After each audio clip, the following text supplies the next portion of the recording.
৬৪ সংশোধনী এনে সংসদে পাশ হলো ২০২৬-২৭ অর্থ বছরের বাজেট। সমালোচনার মুখে কালো টাকা সাদা করার সুযোগ এবং খুচরা ব্যবসায়ীদের উপর আগাম কর আরোপের সিদ্ধান্ত প্রস্তাব থেকে সরে এসেছে সরকার। শর্ত সাপেক্ষে কর্পোরেট কর ২.৫% কমানোর সিদ্ধান্ত নেওয়া হয়েছে। বিনিয়োগ, কর্মসংস্থান ও শিল্প উৎপাদন বাড়ানোর লক্ষ্যেই এইসব পরিবর্তন। ৯,৩৮,০০০ কোটি টাকার বাজেট বুধবার থেকে কার্যকর হচ্ছে।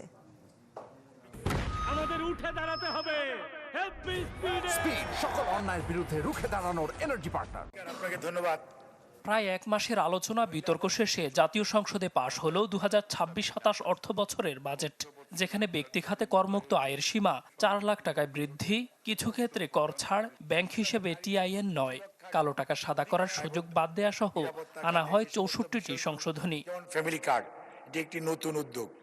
যদিও আকার থাকছে প্রস্তাবিত ৯,৩৮,০০০ কোটি টাকায়।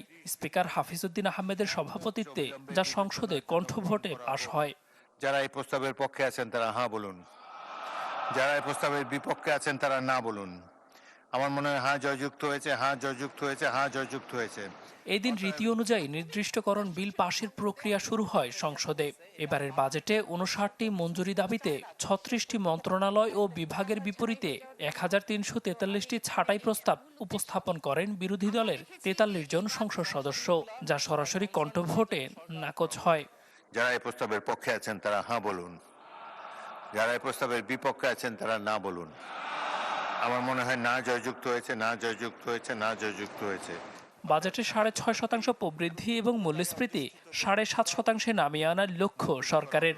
৭ই জুলাই ২০২৬ ৩ ঘটিকা পর্যন্ত মুলতবি করা হলো। দেলোয়ার দোলন, চ্যানেল 24, ঢাকা।